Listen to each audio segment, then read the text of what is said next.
ডিমুলি নিয়েছি, এখানে কুমড়ো, মূলো, বেগুন, শিম, আলু, আর এখানে মাছের মাথা নিয়েছি।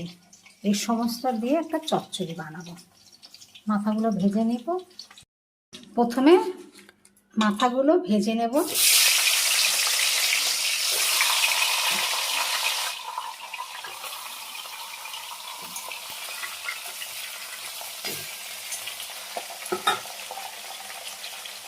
মাছের মাথা ভেজে তুলে নিয়েছি। কড়াইতে তেল গরম আছে, মাছের তেলটাতেই চচ্চড়ি করে নেব। এতে শুকনো লঙ্কা ফোড়ন দিচ্ছি, তেজপাতা ফোড়ন দিচ্ছি, আর দিচ্ছি 5 ফোড়ন।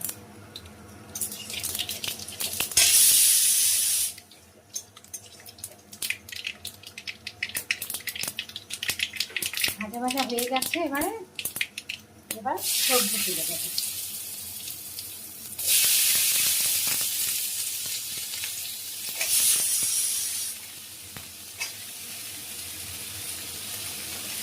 বেগুনটা পরে দেবো, বেগুন আর কুমড়ো একটু পরে দেবো।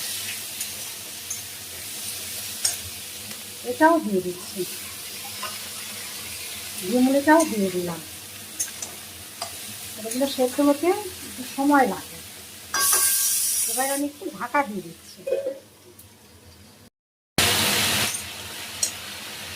এবার একটু নুনটা দিয়ে দিচ্ছি। নুনটা দিয়ে দিলে সবজিগুলো মজে যায়।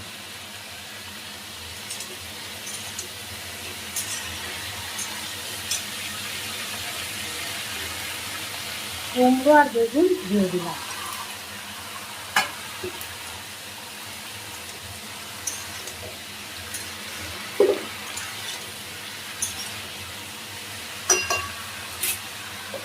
আবার ঢাকা দিয়ে দেব। সবজিগুলো ভাজা ভাজা হয়ে গেছে।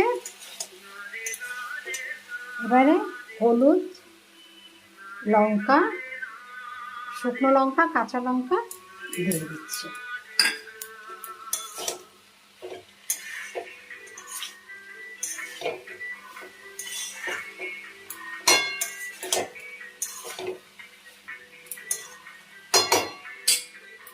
আবার একটু ঢাকা দেব। জল দেব না, ঢাকা দিয়ে দিয়ে করবো। এটা স্বাদটাই অন্যরকম।